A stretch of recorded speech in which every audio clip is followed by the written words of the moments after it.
శ్రీ గురుభ్యో నమ. ఓం నమో భగవతే వాసుదేవాయ. భగవద్గీత సప్తదశోధ్యాయ శ్రద్ధాత్రయ విభాగ యోగము నుండి ఈవేళ మనం 25వ శ్లోకాన్ని పరిశీలన చేసుకుందాం. తదిత్యన్నభిసందాయ ఫలం యజ్ఞ తపః క్రియా దాన క్రియా చ వివిధాః క్రియంతి మోక్షకాంక్షిభిః.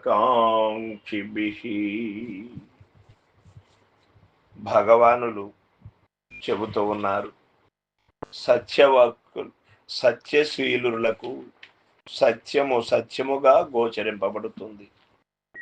ఆ సత్యశీలత లేనప్పుడు సత్యము అసత్యముగాను అసత్యము సత్యముగాను గోచరించి ధర్మాధర్మ విచక్షణ జ్ఞానమును కోల్పోయిన కారణంగా సత్యము సత్యముగా తెలియబడదు. ఇది వాస్తవం.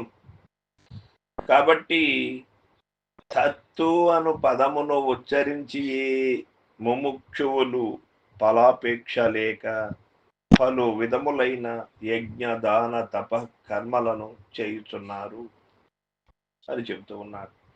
ముముక్షువులు ఫలమును కోరక యజ్ఞ దాన తప క్రియల నాచరించుదురని చెప్పుట వలన ఫలాభిసంధి రహితముగా ఆచరించవలయను అని ఇక్కడ మనకు తెలియబడుతుంది.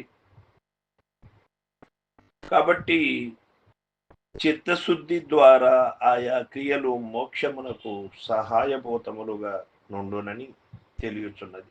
ఇట్టి కర్మ ఫలత్యాగమే గీత యొక్క ప్రధాన బోధలలో ఒకటి అయ్యున్నది మరియు ముముక్షువునకు అత్యంత ఆవశ్యకమైన అంగమయున్నది.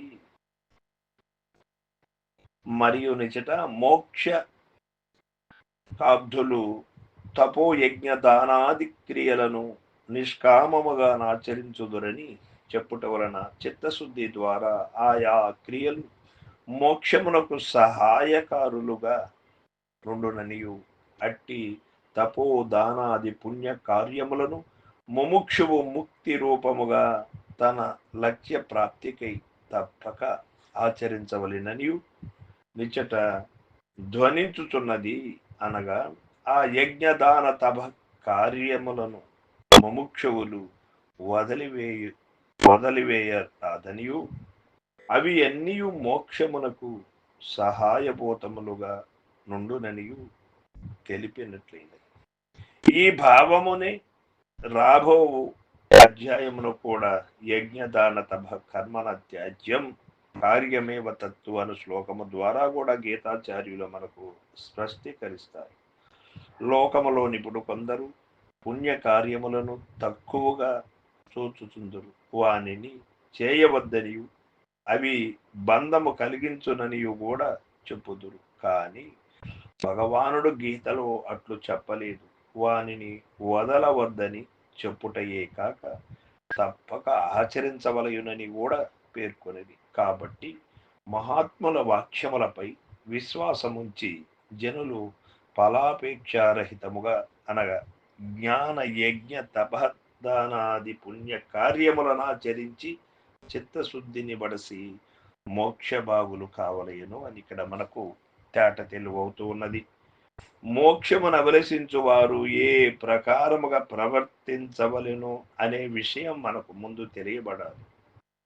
తత్తు అను బ్రహ్మవాచకము నుచ్చరించి వివిధములకు తపో యజ్ఞ దానాది పుణ్య కార్యక్రమములను ఆచరించుతూ రావడం ఉత్తమమని తెలియబడుతుంది. ఆయా కార్యములను వారెట్లా ఆచరించదరు అంటే ఫలాపేక్షరహితముగా ఆచరిస్తూ ఉంటారు.